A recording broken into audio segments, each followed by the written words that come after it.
Hey 12, it's the Seahawks Squad. Everything Seattle Seahawks every week. Breaking down all the big hits and game-changing plays from the Emerald City. The way only the Locked On Podcast Network can. Get loud, 12s. The Seahawks Squad Show starts now.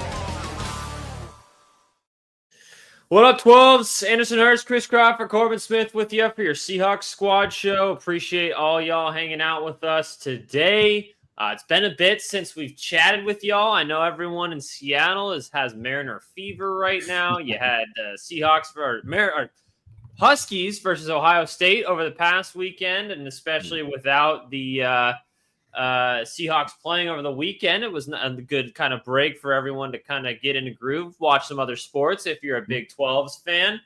But we're back on schedule this week. Seahawks against Tampa at home, a big NFC test for the Seattle Seahawks as they play against one of the better teams in the NFC. So we'll take a look at where kind of the matchups lie with Seattle, where Tampa has the advantage, where Seattle has the advantage. We'll see. Check out our injury report with our Seahawks insider, Corbin Smith. And then the second half of the show today, because we are genuinely almost a quarter of the way through the season with 4 games through in a 17-game schedule. Yes, I know that math doesn't add up, but we'll go along with it. I want to know kind of where the Seahawks lie after 4 games compared to the rest of the NFC. So I'm going to get my 2 experts' opinions today regarding, how that looks. If you feel better about the Seahawks now than you did 4 weeks ago, or if you feel worse about the Seahawks now than you did 4 weeks ago, maybe it's the same. So I'm going to get the thoughts of my guys here on that one. But first, I want to hear from Corbin Smith. Injury reports just came out earlier today. Looks like Nick Emani is a full go. Any other major updates that you got from Seahawks practice today, Corbin Smith?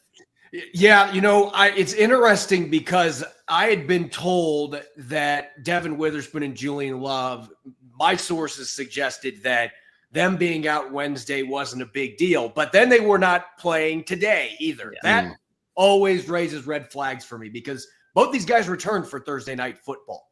And now they're out for 2 practices to start this week when you had a mini bye at the beginning of it. That does not look good to me when it's 2 practices. And maybe they practiced Monday in that bonus practice and the Seahawks are just taking it easy with them. If they practice tomorrow, then obviously both are in good enough shape. They probably won't be on the final injury report. But if they're limited or they're out, suddenly that makes things really interesting because Tampa Bay going into this week, Tampa Bay was the team that looked like the walking wounded. I mean, they've already lost a lot of good players to season-ending injuries. Cody Mock, one of their starting guards, another North Dakota State Bison offensive lineman, he is out for the rest of the year. Kalijah Cansey, their athletic defensive tackle, he's done for the rest of the season. And now they've got a litany of injuries on their injury report. A lot of those guys did come back and practice a little bit today. The Seahawks, you still had Julian Love, you still had Devin Witherspoon, you still had DeMarcus Lawrence, all sitting out of practice. Emani being back, though, is the really good news for the Seahawks heading towards this game because it looks to me like he is ready. They didn't rush him back for that Thursday night game. He had this little extra time.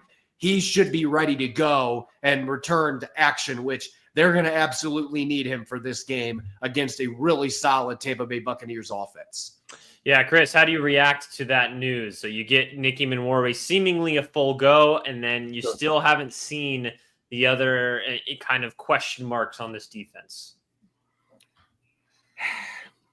This has been a game that I've kind of been dreading for a little while, in part because Nostradamus Chris predicted a tie in this game because they're both wearing the good uniforms, if you guys remembered, and I'm really nervous that that's going to come true and people are going to message me and there's a lot of vitriol about it. Man, it would be great to have Emani back for this game. I just think schematically he would help so much in this defensive formation. Obviously, having a talent like that helps against absolutely anybody. It's really interesting because take a look at Tampa Bay, and there's some weapons there. Like Mike Evans is a Hall of Famer, no question about it. And Emeka Egbuka has had some impressive moments, although I looked up some of his advanced stats, and they are not terribly kind to him. He's created some of the least separation of any wideout. Now, the fact he's made these catches while being blanketed or covered or not generating that separation is impressive. And shout out Stillicum High School. You picked the wrong college, Emeka, but I totally get it. It would be really great to be as healthy as possible, because I don't think it's hyperbolic to say that this can be a late divisional or maybe even an NFC championship game. It wouldn't shock me at all, because I do believe both teams are talented enough and well coached enough that it could be that way. But I would really like to see a healthy version of this defense go up against that offense. Yeah, and you mentioned Emeka Egbuka and how the advanced stats don't really favor him that much. A lot of that has to do with how well his quarterback is playing in the first few weeks of this season. Baker Mayfield has been just, I don't know, if people thought the last couple of years were outliers, I think that has been. I think we're past that point. Yeah, we are. I think sometimes, and maybe Sam Darnold is experiencing this in Seattle now. I think sometimes you just see a quarterback, and it's so funny that both these guys were on the Carolina Panthers, and neither one of them worked out in Carolina. They were teammates. Yes. And that just shows you what Carolina has had going on for the last decade, since Cam Newton really was in his heyday. Like they can't get it right at quarterback either. But both those guys now are in spots where they're playing at Pro Bowl, top 10 caliber quarterback level, and they're doing it week in, week out. I definitely think with somebody like Mayfield, who's been the same team now for several seasons and played at that level all 3 years, like he clearly has figured it out, and he's clearly found his place. And Seattle's hoping that Sam Darnold has found that. Right. Yeah, and I think that's the main thing with kind of these reclamation projects, so to speak, is it's all about we're seeing it now on Thursday Night Football, as I have it on my other screen. Now he did just go down with an injury, but Mac Jones all of a sudden looks like he can throw a football in San Francisco's offense. Granted, a lot of people would look good in that offense, but it's just kind of how it goes. But yeah, we talked about it at the beginning of the year. Quarterback is one of the most situation dependent positions. It is important for sure, but context matters with this position. And I think the Seahawks have found their guy. PFF loves Sam Darnold. I love Sam Darnold. I've been so impressed. Corbin, it's been a while since I've talked with you.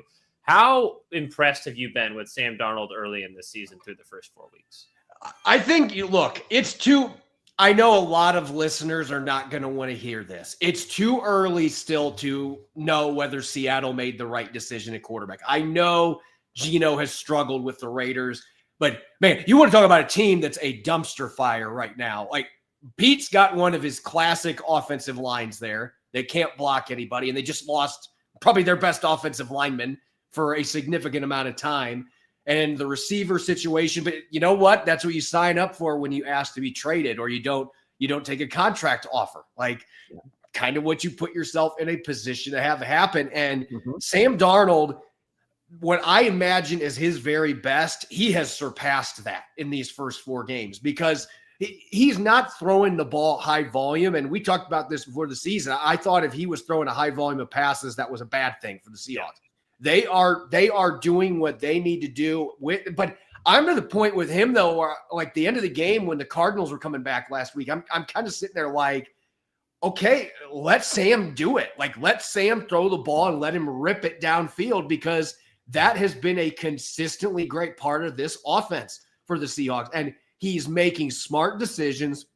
And probably the thing that has surprised me the most, because even last year we saw that playoff game against the Rams where I think he took 9 sacks in that game. Like, not all of that was his fault. Minnesota's offensive line was god-awful in that shambles. Game. But, of course, a lot of people are going to look at the quarterback and say, well, Sam took 9 sacks. He can't do it in the big game. Like, Arizona had a really good game plan up front to try to get after him. And they did get 4 sacks. They did have a strip sack that luckily Eric Salvert recovered. But, like, I don't know how many times, though, we've seen in every game where he has stared pressure down the barrel and he has unloaded beautiful throws while getting whacked. He has been doing it. Like, he is past the Casper the Ghost stage. Like, he ain't seeing Casper anymore. He is seeing his receivers open. He's getting the ball out. That is the thing I was most concerned about with Sam Darnold behind this line. And he's come in and he has really shown a maturity and pocket presence and just more of a willingness, like a comfortability with,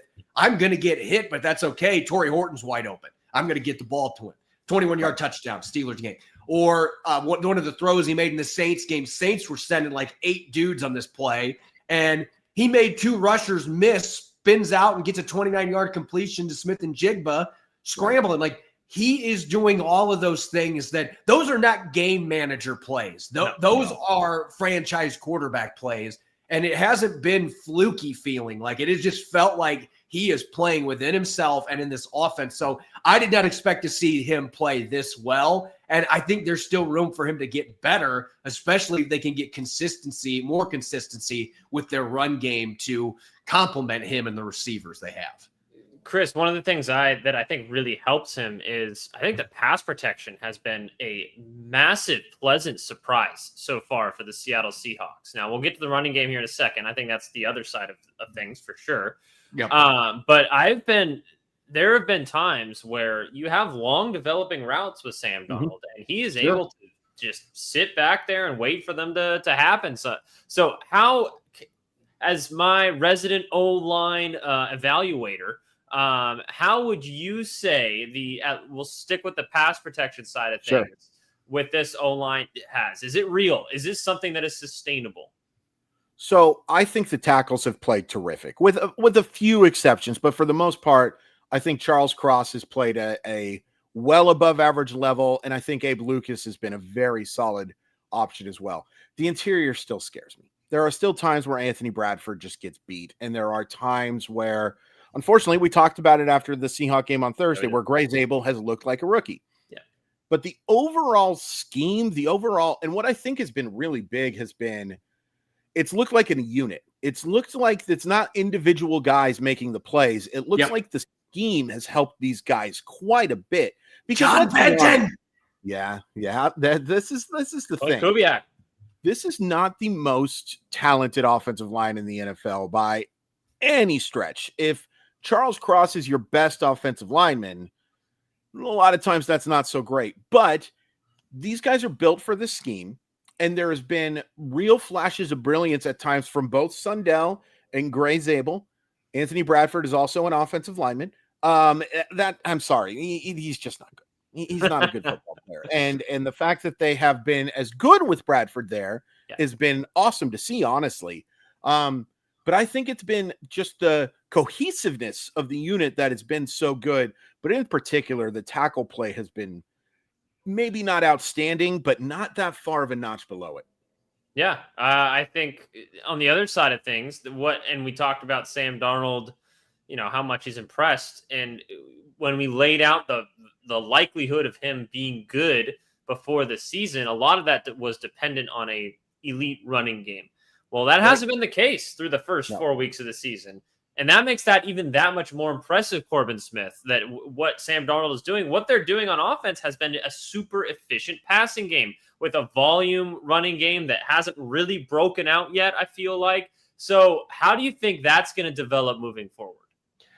Again, what I've been stunned by is not only the efficiency, but they are taking the souls away from defenses with deep balls. Like, this is a top 3 explosive passing offense. Sam Darnold's averaging 9.1 yards per attempt, which is first in the National Football League. Like, he is taking his shots. And Jackson Smith and Jigba, I believe he and Egbuka. I was joking about this. I got an article that I just published on Emerald City Spectrum, but have you ever seen 2 players that can do the Spider-Man point meme more than and Jackson Smith and Jigba? They're literally, I think they're like half an inch and like 3 pounds apart. Their athletic testing, it almost looks like you could put both their names on both of them and you'd be right. Like, the guys are the same athlete. They do the same things as really versatile inside, outside weapons. And one's averaging 12.7 average depth per target. One is 12.8. They have very similar, I think it's 15.5 versus 15.7 yards per reception. Like, the dudes, as Arnold Schwarzenegger would say, they are clone babies. Like, these guys are just carbon copies. And anyway, I went off of a tangent there, but the point that I'm trying to make here is that this offense for Seattle has been efficient and it has been potent with the passing game. And they have done it with a run game that I don't think has been as bad as what the statistics suggest. Okay. But they've had one clear problem, and that has been the negative plays. Yeah. No team going into tonight. I don't know if the 49ers or the Rams I don't think they were even close on this. So I expect Seattle still going to be in first place after this. According to our friends at True Media, the Seahawks have had 33 runs this year that have gone for 0 or negative yards, the most in the NFL. And a lot of that has been the offensive line. There have been too many plays where the targeting has been off and they've gotten quick leakage and running backs are getting hit 2 yards in the backfield. But I think this also, I hate to keep picking on the guy because he had a really good game for the most part of Thursday night. But it also is, Ken Walker's got to stop playing hero ball. Like, it, as a running back coach, it drives me insane watching it in the press box. Like, there was a run that if he would have just put his shoulder down, he loses a yard. Instead, he tried to bounce it out left and had a 6-yard loss. You cannot have that happen. Like, there's going behind the sticks, and then there is walking out of the stadium, which is what I call that 6-yard loss. Like, it didn't need to happen. Like, if somebody comes in the backfield that quickly and hits you in the backfield when you're getting the handoff, like, okay, that's not on you. But if you are not willing to just go get what is there and you try to get cute, you can't do that in the National Football League. Like, even Barry Sanders knew when to just live to die another run. And I just think that is really the thing here the Seahawks have got to get figured out. And I don't know if you can coach that out of Ken Walker at this point. And you got to be careful because he can do amazing things. There was a zone run the other day that it was an inside zone and he sidestepped and went from the hash all the way to the sideline like a brief, real quick, like blink of an eye. There are very few guys in the NFL that can do that. And so you don't want to completely take that ability away from him. At the same time, that was a really good read. A lot of times he makes bad reads and tries to do things with the football. He tries to play superhero ball. That has been a big reason for the Seahawks being first place in that and why they are only averaging 3.6 yards per carry from their running backs. The offensive line has to improve, but I think they made big strides the other night in Arizona. Okay. Now they just, all those big explosives. I mean, they're tied for 8th in explosive runs this year, guys. It's not like they're not getting chunk plays. They've just got to find, if they could cut their negative plays by like 25%, this offense is putting up another 5 to 7 points a game. I think it is that big of a difference because you're not getting put behind the sticks consistently. Yeah. The thing that scares me, Anders, real quick, sorry to jump in, go ahead.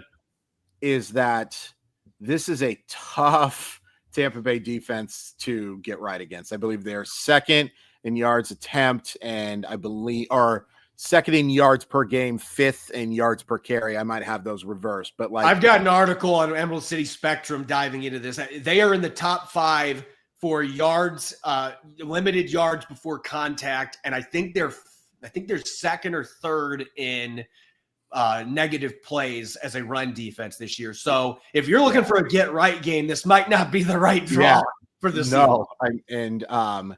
Normally, I am rooting my you-know-what off for Mr. Vita Vea, but I will be rooting for Mr. Vita Vea to have one of his few off games because that guy is just such a difference maker on any defense. But, this is, on paper, not a great matchup for the Seahawks run game to get correct for sure. Yeah, so really quick, we're already a little late, but I want to get you guys' thoughts. So how would you combat that? Would you lean into what you need to get right in the running game, or would you maybe give Sam Darnold a little more volume in this game? Corbin. I'm letting Sam cook, but I'm doing it with more max protection looks because Todd Bowles, like, there's 2 different kinds of mad scientists here. Mike McDonald is more of, I'd say that, not that he is like, I mean, he's got his aggressiveness, but I don't think he's quite as bold. I don't think he's quite as, he disguises coverages more than he does Bowles. You look at Todd Bowles coaching the sidelines, like, he looks studious, like, and calm. Like, he is calm, but he is an agitator. Like, he gets itches to blitz more than any man I've ever seen. Like, he cannot help himself. And sometimes he gets burned, but he's so good at designing blitzes and making quarterbacks confused. So they're going to have the protection taken care of. The communication's got to be there. But Jamel Dean is banged up, might not play in this game. Their rookie, Brandon Morrison from Notre Dame, who's been starting the last few weeks, he's banged up, probably not playing in this game. Like, I'm saying, okay, I don't think you guys can defend Jackson Smith and Jigba, and I don't think your third-round pick, Jacob Parrish, can defend Cooper Kupp. I think Cooper Kupp can have a big game in this one. It's all going to boil down to, can you pick up those blitzes? Because if you're able to do that, this is a defense. Todd Bowles, his defense will give up some chunk plays, and Seattle has been as good as anybody at creating them on offense. So you can't just abandon the run. They're going to have to still run the football, and maybe this is a game they find it a little bit. Who knows? I will say this: the Bucs on plays, first down plays, they've given up 4 yards per rush. They've been in the middle of the pack. So there have been times that teams have been able to run on them, especially when they blitz. But I still think this is a game you say, okay, Sam, you're at home. It might rain. He throws the ball better than anybody in the league in the rain. We're going to let you sling it, Sam, and go with it and hope that your offensive line and your play calling can keep him protected. Yeah, Chris, I mean, one thing that I'm looking for, and I've mentioned this almost every week now, is especially against those heavy blitz packages that Todd Bowles likes to throw at you, get your running backs involved in the passing game. Let's just get especially Walker, because he can't pass block. Yes. Get a couple checkdowns, get some free yards. The home run ball is not going to be there a lot of the time. So when you don't see it, and I'm not saying Sam Darnold won't do this, it's just it seems like they struggle to get them both involved in the passing game a little bit. So that's going to be a big difference maker for me. But Chris, how would you attack this Tampa defense? So I have always nicknamed there's a play in both Madden and in NCAA football called Overstorm Brave, which I think a lot of us have called if we play those football games a lot, where you just got a couple of linebackers blitzing and everybody's man-to-man. That's Todd Bowles is kind of Overstorm Brave, right? Like, but he kind of is that. And the way to beat that is to get the ball to the running backs and get the football to the tight ends. Get the football to, I think AJ Barner and Elijah Arroyo are both going to be incredibly important for this football game. Just some of that has to do with the fact that, like, you know, and chipping too. Oh yeah, and chipping for sure. Absolutely. This is something where I think, you know, some crossing routes for Jackson Smith and Jigba would be nice to see. You know, Cooper Kupp, who is just so good in that intermediate. I think it's a great point that Corbin made, that he, I think, could have a really big game today. But you got to get the ball in the middle of the field. You got to take advantage of that aggressiveness, because Todd Bowles can't help himself. And a lot of times it works out. A lot of times he's a really good football coach, and I'm so glad he got a second chance. But I think that the running backs and the tight ends are going to be ever so important in this passing attack today or Sunday. Yep. All right. Well, let's look at the other side of the ball. On the other side of the break, we'll talk about the defense against Baker Mayfield and that offense. A banged up Baker Mayfield at this point in time. We'll see kind of how that looks as we get closer to game time. But another tough matchup for the Seahawks, though. I do have confidence that this one's going to play out, especially given our injury updates recently. So we'll talk about the Seahawks defense on the other side of the break here on the Seahawks Squad Show. This segment is brought to you by FanDuel, okay? Yeah. Someone was just telling me that if you download the FanDuel app today to get started, that you can get a large amount of money from saving it. I believe if you bet $5, you can get $300 in bets. So I would definitely take it. Well, that's gone up because I think it was 150 before that. So that's five for 300 now. It's a great deal. Great deal. All right. We're going to talk defense and kind of how they match up against Baker Mayfield and this Tampa offense. No Mike Evans. Chris Godwin is back, though. And Mika Ibuka has been one of the best receivers in the league in terms of results in the first 4 weeks of the season. Banged up offensive line as well. Bucky Irving looking unlikely to play. So it looks like if the Seahawks are banged up, man, I don't even know how to describe what the Tampa Bay Buccaneers are at this point. So, Chris, what do you feel about this matchup between the Bucs and the Seahawks? You know what's fun, too, is that while I hate Thursday Night Football with every fiber of my being because 90% of the games just aren't very good, there is a silver lining that comes out of them, is that you get a mini bye. You get a little mini bye. And the Seahawks getting a mini bye at a time where the Buccaneers are just ravaged with injuries right now is not the worst thing in the world. And I've been so impressed with what Mike McDonald has done in terms of schemes to take away like stuff. Now you give him an extra 3 days and you give him that week to take care of a team that just is not close to the best version of itself. Now, I don't think the Seahawks are necessarily the best version of themselves either. Corbin talked about it, what's going on right now. But like, you just take a look at like how many of these guys, like Levante David got in a limited practice.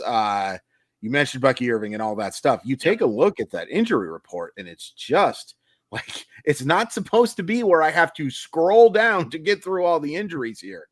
That being said, there's still some really talented football players, and Baker Mayfield still exists. Baker Mayfield very much still exists, and the improvement that he has made is just I don't think you can overstate it. Like Sam Darnold and Baker Mayfield, if you told me when they were with the Panthers that both of these guys were going to develop into starting quarterbacks, right? I don't know if I would have believed you, because there were some real lulls with Baker Mayfield in both Carolina and especially with Cleveland. I don't think the Cleveland situation was the best for anybody. But there are some talented players. But if you take and especially this game being at home, I think that the Seahawks should be bigger favorites than they are, because I do think that they are the healthier team.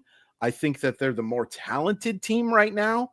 And as good as Baker Mayfield is, I trust that Seahawk defense to be able to generate enough pressure to be able to handle the running game. Rashad Wright does not scare me as a running back at all. Just doesn't scare me as a running back at all. I'm not saying that he doesn't have a place in the league, but he's not somebody that's going to keep me up at night. And then when he rushes for 180 yards, I just won't show up to the show on Sunday, just so you know. But I do think that the Seahawk team is just in the much better position than the Tampa Bay Buccaneers are. I was really nervous coming into this game. Again, the Nostradamus, Chris, and also because of the fact that I just thought Tampa Bay was such a wagon, but they're not that same wagon right now. That wagon's missing a wheel, and we'll see if that wheel is able to handle traveling 3,000 miles to the PNW this week. This segment's brought to you by FanDuel. What are you waiting for? Visit FanDuel.com to download the FanDuel app today and get started. You can place $5 bet and get $300 in bonus bets if you win. That's right. Pick a bet. Put down $5. If it hits, you'll get unlocked $300 in bonus bets to use across the app. Corbin, we haven't really, with Nicky Manwari's injury and the timing and everything, we haven't really gotten the chance to see how he's going to fit into this defense. How is he going to fit into this defense? As someone who's around the team all the time, I'm curious to see how they're going to use him. I see him as kind of a, I don't want to say big nickel situation, but is it kind of the toy that Mike McDonald had with Kyle Hamilton in Baltimore, or is it going to be a little bit different usage here? Yeah, I'm not going to call him the big nickel. I'm going to call him the massive nickel, because the dude is like, normally we talk big nickel, we're like, okay, D'Anthony Bell, like 6'2", 210. Then you get this guy that's 6'4", 230, 235. Like that's a totally different body type. That is like, and you saw early, even though it was only a couple plays before he got hurt, you saw exactly what Seattle was going to do with him against San Francisco. They were going to have him up near the line of scrimmage or in the slot. He was going to be on George Kittle pretty much the entire game. That was the game plan. Now, obviously, he gets hurt. Then Tyakata comes in. And look, I'm not going to blame Tyakata. Like, George Kittle has scored touchdowns against all pro safeties. Like, that's what he does. But they went right after Tyakata. That would have been where Nick Emani was going to be. They're going to blitz him, which South Carolina really didn't do. And I don't understand, because that guy is a Terminator. You let him blitz. You let him get after the QB. I think you're going to see him playing a lot in that slot role. But it's such a weird thing. It's like a hybrid inside linebacker and slot.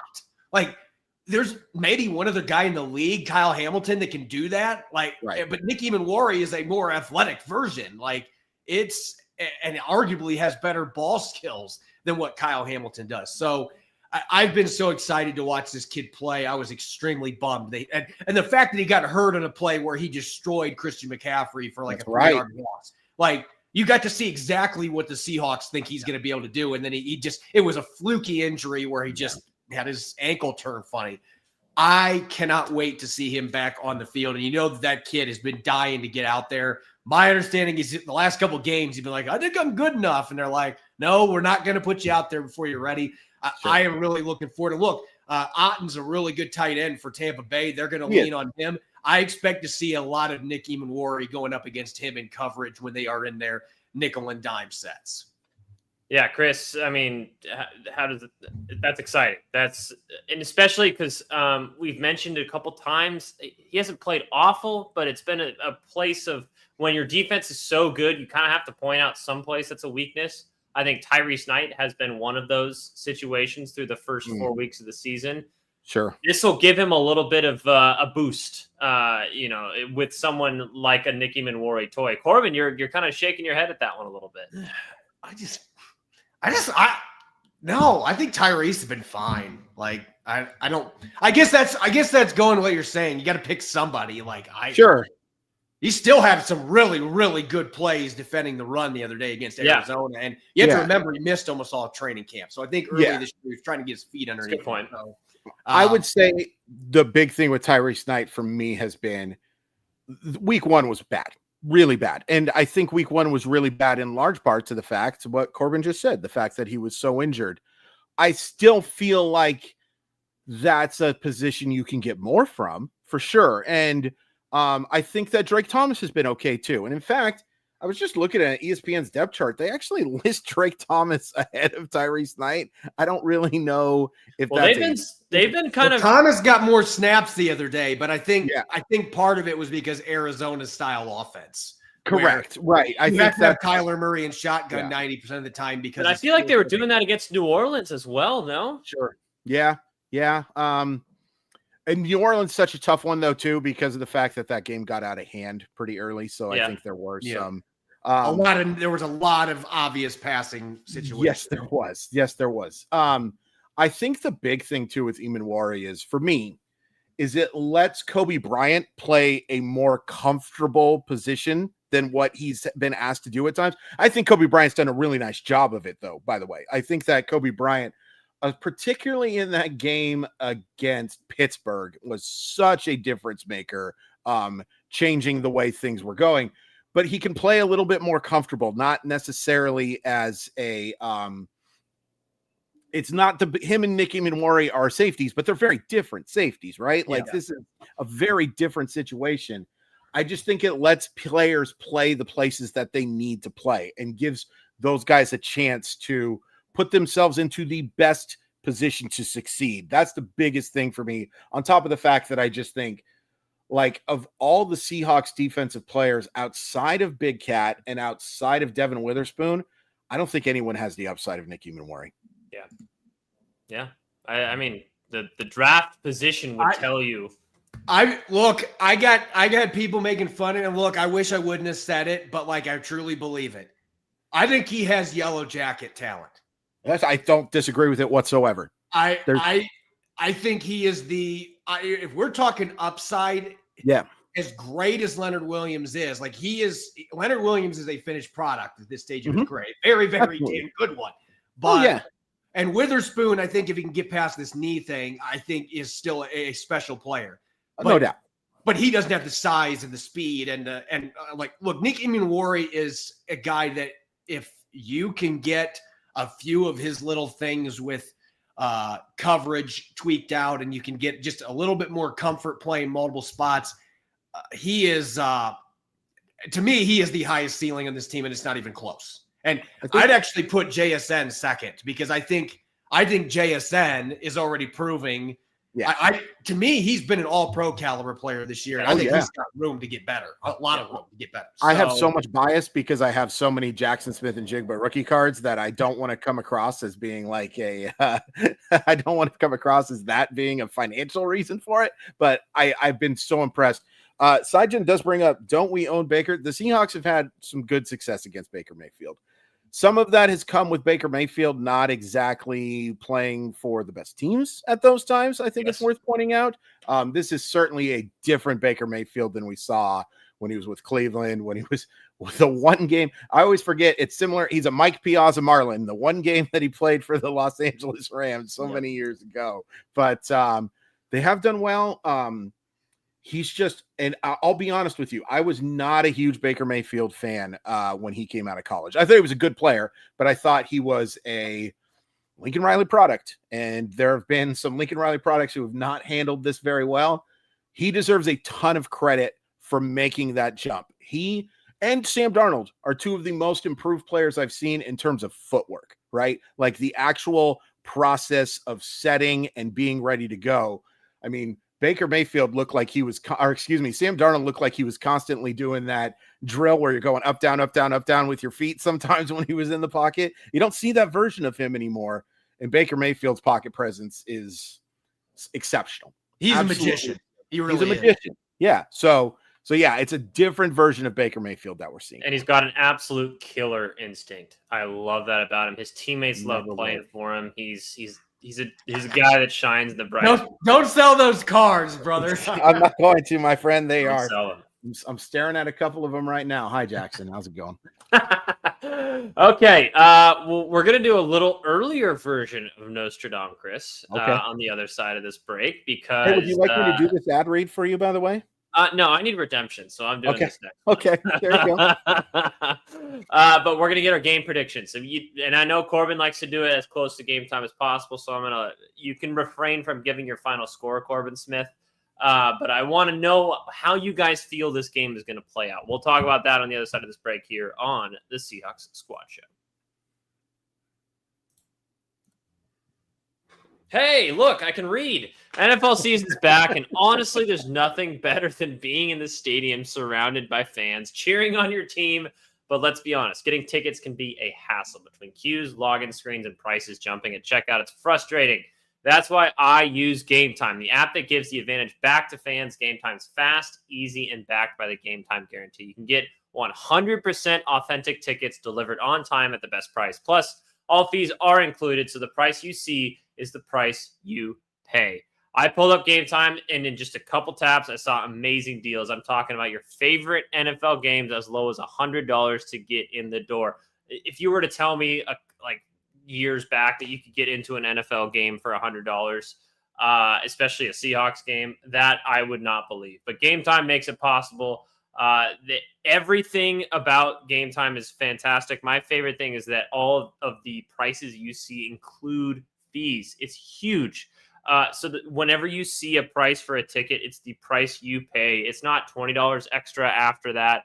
Everything you see is the price you pay. It's fantastic. Download the Gametime app, create an account, use code LOCKEDONNFL for $20 off your first purchase. Terms apply. Again, that's promo code LOCKEDON NFL for $20 off. Swipe, tap, ticket, and go. Download the Gametime app today.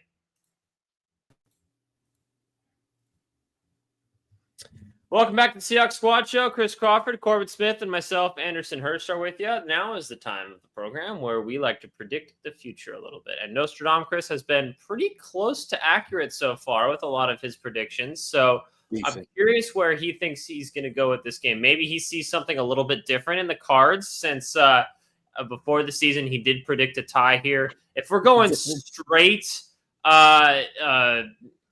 jersey competition, because it is both throwback jerseys.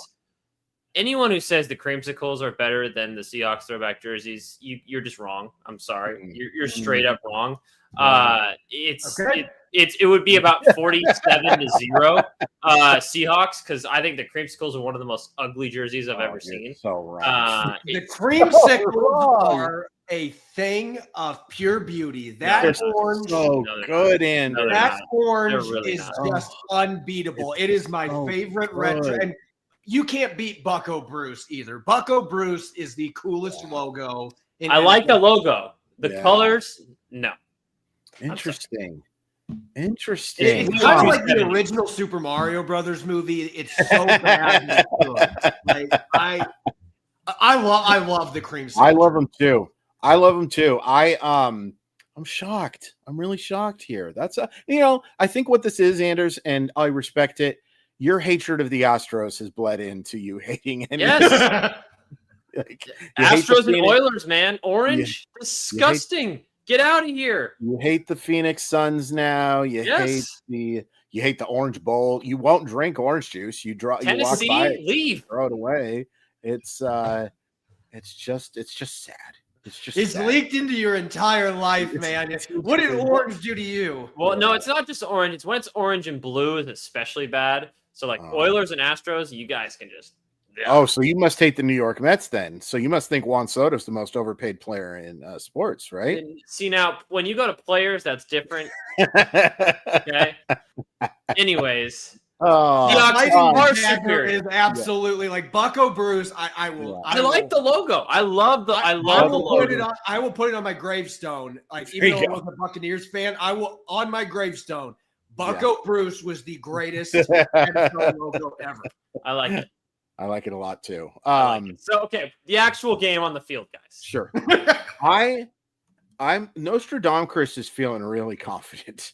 He's just the way they closed out that game against Arizona when they didn't play their best, the way they were able to get that win, just looking at the injury report for Tampa Bay, I think this is going to be a game that the Seahawks win by 2 scores. And I'm not going to say like 16, but I'm going to predict that the Seahawks win this game 30-20. I'll go 30-20 Seattle Seahawks. I think that we might have to see a little more Jason Myers than we want to. But I do think that the Seattle Seahawks, especially at home, and I feel so much better about playing at home. Yeah. I just feel like the Seattle Seahawks are the better team. Having that extra 9 days or whatever it is, math is not part of Nostradamus Chris. He is not. He's not Tyke O'Bray Chris. He is Nostradamus Chris.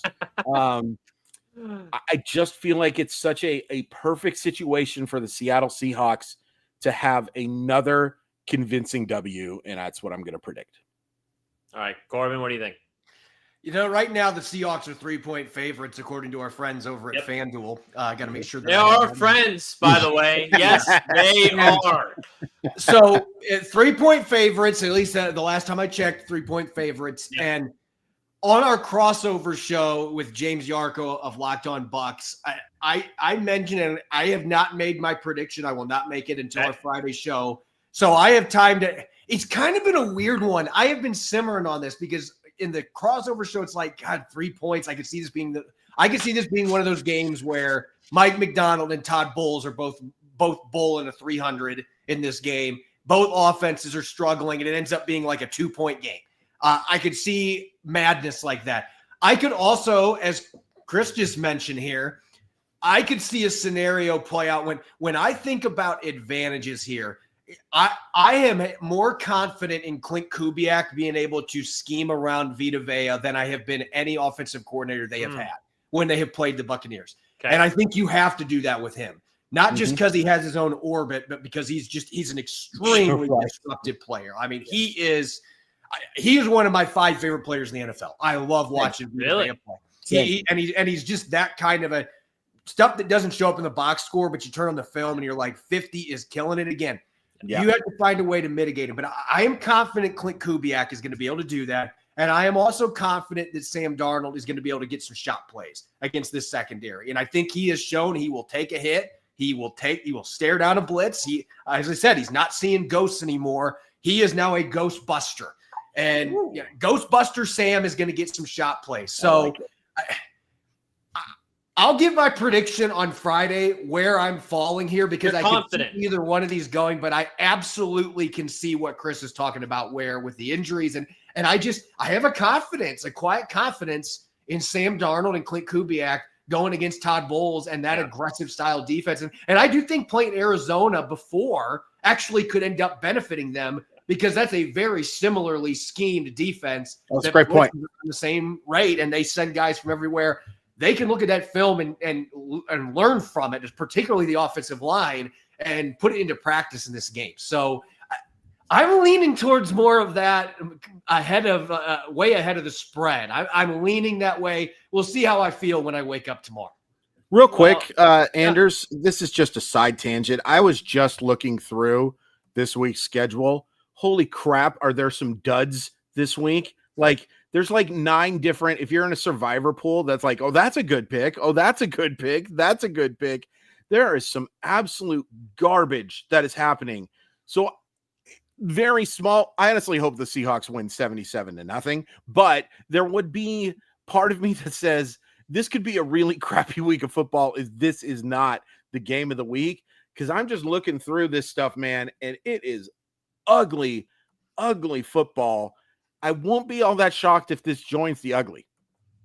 Really? Yeah. Yeah. See, I don't know. I think I did on Fact or Fiction 93.3 KJRFM today. I did pick Seahawks -3 as my pick. So Sure. I think they're going to win by more than 3. I just have faith in this team. I have faith in Sam Darnold. I have faith in Mike McDonald. Nicky Warrior coming back. I think it's huge for this team. But I also think Baker Mayfield could we'll keep it a 1-score game. I think it'll be with, he's just, sure. He's kind of him. I love watching him play football. I love watching him just jaw at defenders every single time like that he does something. Like he feels like he's one of the dudes. Like sometimes quarterbacks can feel like they're a little separate. Aaron Rodgers looking at you. But this guy feels like he's just one of the dudes. And it's so fun to watch. I'm a big Egbuka fan. I really wanted the Seahawks to draft him in this past year. Didn't end up happening. It's all right. Local guy, whatever. And I'm with you on Vita Vea. That dude is a game disruptor. So they have the dudes to do it, but they have a lot of major injuries too. So I could see where you guys would feel this would go in that way. Let me answer Shanae Miller-Ashton, by the way. Thanks for coming to this one, to coming on the Locked On Mariners. We really appreciate it. What is the timing for Mariners and Seahawks on Sunday? It is a 1:05 game, I believe, for Mariners, or excuse me, for Seahawks Buccaneers. Yep, and 1:05. 5:05 game for Mariners versus Tigers. So there is space. Yes, 5:03, but yeah. 5:03. Okay. I bet you. So make sure you're in your seat at 5:02. Yeah. Yes. Yeah, there is plenty of time between those two games. Shout out to everybody who's going to do both. Yep. And then Mac says, wake me up when this team can win a home game. You must be already awake then, because A, you're typing back, and B, they beat the Saints 2 weeks ago. They didn't just beat the Saints. They absolutely dominated the Saints. I get it. They haven't won a game against a good NFL team at home in a while. Can I add this, though? Yeah. I think it is time to start looking at that win over New Orleans. I've been looking at it this way since then, but New Orleans has been very competitive. They've been close in every game. They had Buffalo. They had Buffalo a little bit worried and sweating in the fourth quarter last week. I think Kellen Moore is doing a decent job with what he's got there. They have been competitive. They had the Bucs, or not the Bucs. They had the 49ers and the Cardinals both. 49ers, they lost by 5. They were right there. And Seattle just ran them out of the building. So, I'm just going to say that sometimes you just have those games that are one-offs, but, that was as impressive of a game as anybody's played this year, what the Seahawks did, because New Orleans has been in a position. They could have won their 3 other games. They were in position. If a few plays went differently, they would have won those games. They've been competitive. It hasn't felt like the Cleveland Browns from 2017 or the Lions from 2000. I think it was 2008 when they went winless. It doesn't feel like that. It feels like a team that very much is fighting for and being competitive, other than the Seahawks game. So I don't know why I just had to get that off my chest. No, that's fair. And you know what? I think the Saints beat the Giants this week. I think the Saints do get the win. Wow. And I'm with you. I said it even leading into the Saints game. I thought this team was it's not the worst team in the NFL. I don't think it is. I honestly do not. It's the Titans right now, for sure, I think, are the worst team in the NFL. I could name 3 or 4 teams worse than the Saints. So, I get it. They're not a great team. They're not. Which is not a compliment to them. They've got a hard schedule. Think about who they played. Yeah, they have had a tough Seattle. Arizona is a middler, but they're still better than a lot of teams. Yeah. And 49ers, when they played them, Mac Jones has looked good when he's been healthy. 49ers still have Kyle Shanahan, who's just a bad dude as a play caller, man. I wasn't joking about it. I know Josh Rosen played for the 49ers briefly, but I feel like he could have called Josh Rosen up today and said, hey, dude, do you remember a few plays? I'm going to put you in a quarterback, and they'd find a way to move the football. Sure. Kyle Shanahan is just, when he is in his bag, he's a dirty, dirty dog, man. Yeah. He really is. No question. I love how we go on tangents on the show all the time. But when we get back, I want a quick segment regarding, how the Seahawks, and this is actually a perfect transition because we talk a lot about the other teams in the NFC, who the Seahawks played, Saints win, and all that stuff. I want to ask you guys how the Seahawks team through 4 weeks of the season stack up against the NFC's elite. Are they in that category? Are they a tier below? Do you feel better about them now than you did 4 weeks ago? I'm curious to what my two experts here say. We'll talk about that on the other side of the break here on the Seahawks Squad Show. Mazda crafts cars for those who do more than simply move. Mazda delivers confidence with every ride, and with more IIHS Top Safety Pick Plus awards than anyone else as of August 2025.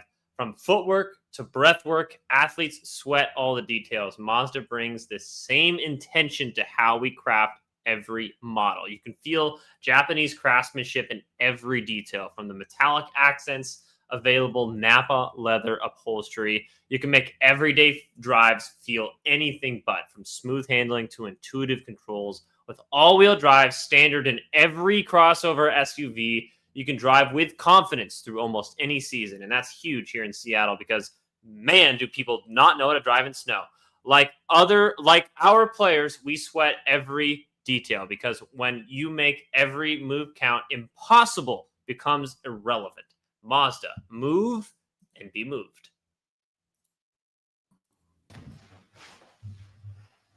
Welcome back to the Seahawks Squad Show. Anderson Hurts, Chris Crawford, Corbin Smith. All right, how do the Seahawks stack up against the elite of the NFC?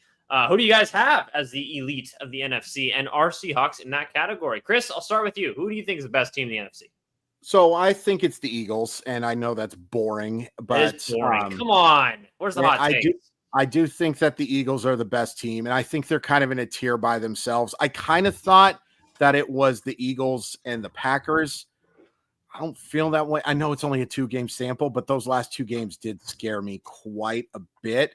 I would put the Seahawks in tier 3, but it's not a huge jump from tier 3 to tier 2 right now. I don't think that they could compete with the Eagles in a postseason football game. I don't feel great about them going to Detroit and playing them in a playoff football game right now. Wouldn't feel great about them playing Green Bay.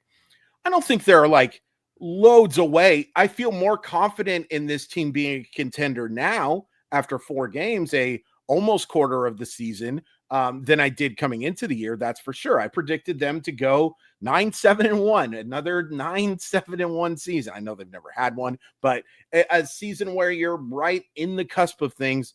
I feel like this is more of an 11-5 team now, and that's a team that can win a playoff game and maybe compete for something a little further. I don't think that they're that far away. And when I take a look at the NFC West, and I know there's some good records in the NFC West, there's 3 3-1 teams, and there's a 2-2 team that you guys were talking about, the Cardinals. The Cardinals are 2 plays away from being 4-0. Yes. The Cardinals are just a couple plays away. Everyone in this division has a positive point differential. I still don't feel like it's a great division. I don't think it's a bad division. I think it's probably the most average of the divisions. But I feel like the Seahawks are just as good as those teams, have a great chance to win the division for the first time in, what has it been, like 6-7 years, something along those lines? 2020 was the last time they won the 2020, division. Okay, so 5. I feel like this is a year that they can do that, but I don't think I can't put them as a Super Bowl contender right now, but I can put them as an NFC contender, and if not NFC contender adjacent, if that makes any sense. All right, Corbin, what do you think before I give my take? How do you think Seahawks stack up against the elite of the NFC? So I'm gonna throw a wrench in here. I think Detroit is the best team in the NFC. Totally. Really? I think Philadelphia is vulnerable. I've watched a couple games here where I think that their run game is not as dominant this year because they lost some offensive linemen. And I just think if they have to ride Jalen Hurts more, there's going to come a point where some of these games that they're eking out, they are not going to win. They're still a very good team. Don't get me wrong. Could they win another Super Bowl? I'm not going to sit here and say no. I think Detroit with a healthy Aiden Hutchinson, and look, Dan Campbell's kind of showing people these last few weeks like, oh, I lost my coordinators and you think I can't coach anymore. Let me show you I can coach. And Detroit has looked fantastic. That first game, the Green Bay game, you could tell they were breaking in new coordinators, but they have really hit their stride. They are deep. They are talented. They are healthy for right now. And I still think Jared Goff has become a killer, man. He really has. Like, another guy that just putting him in that offense has really given him a chance to really shine. But I've got Detroit, Philly as my top two teams. And I think you could make an argument for a number of teams in that number 3 spot. The Rams have looked vulnerable. Yeah. They've had good games, but they've looked vulnerable. I think Seattle's every bit as good as them. I think Green Bay is probably in that segment too. I think that's something we're going to have to wait. If Tampa Bay was fully healthy, I'd have Tampa Bay in that mix too. But I agree. To me, Detroit and Philadelphia are the two. They are the two dogs. They are the two elite ones in the NFC. And then I'm waiting to see who emerges. But I think Seattle could very much be in that next sector and maybe into being a clear number 3. Just so you guys, Chris is back. I was just saying, he texted me that he lost power, but he's back now.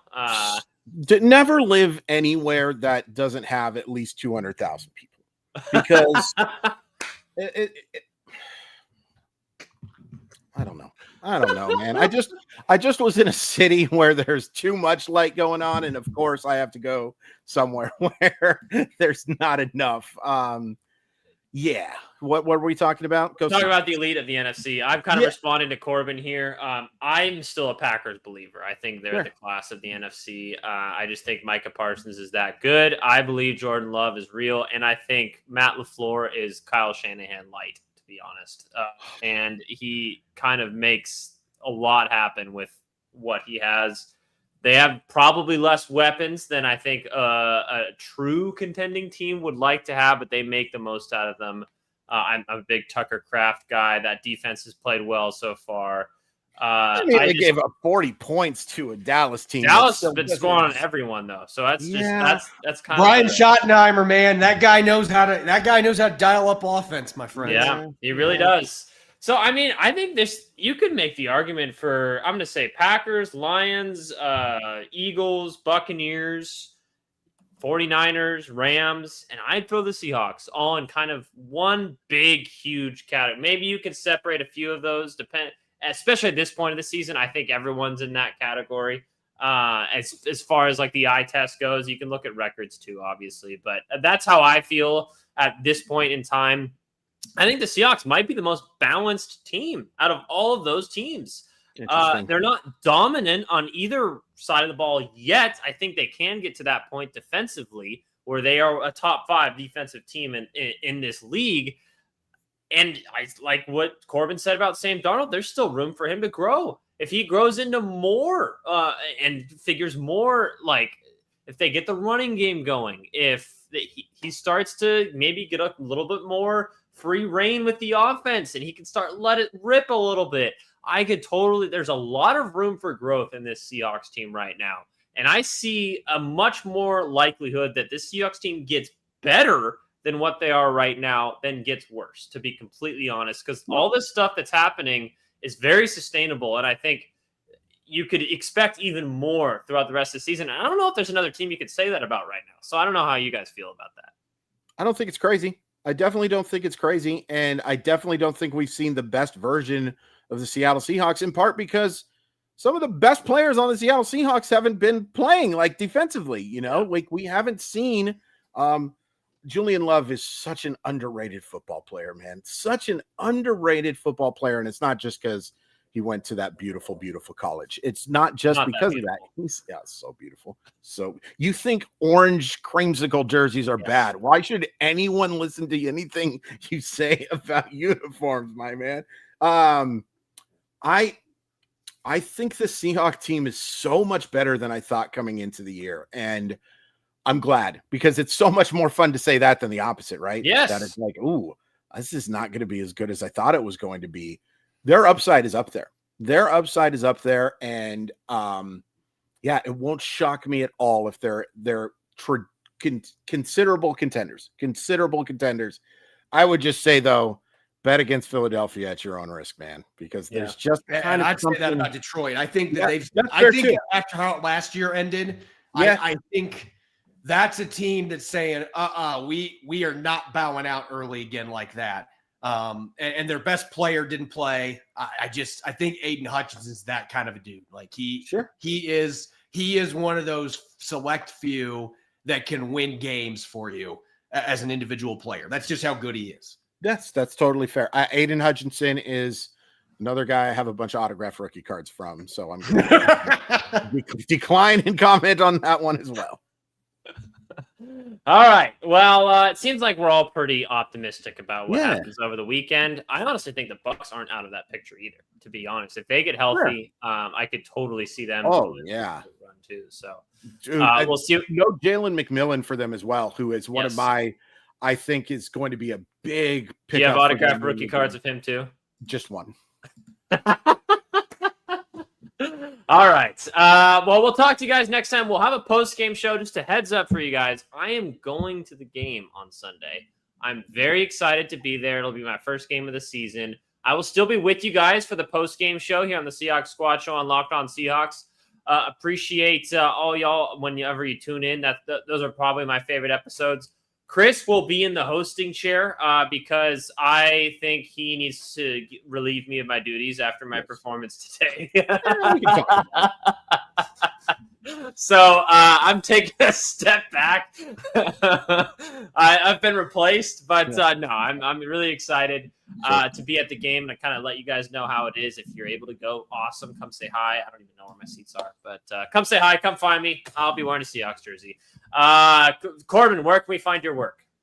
Yeah, as always, EmeraldCitySpectrum.com. We've got tons of Seahawks content at every Seattle sports team out there. Our Mariners coverage, man, Callahan Blue Shell. If you don't know who Callahan Blue Shell is at this point, you need to follow that dude. He is killing it on the Mariners beat, and he's going to keep doing it, hopefully covering Mariners playoff victories. All right. And as Chris leaves, I can tell you, once again, his power went out. So as he loses connection, I will tell you that you can find his work at Embassy Sports, Roto World, and here on the Locked On, both Seahawks and Mariners, any place you'll find him here on Locked On all the time.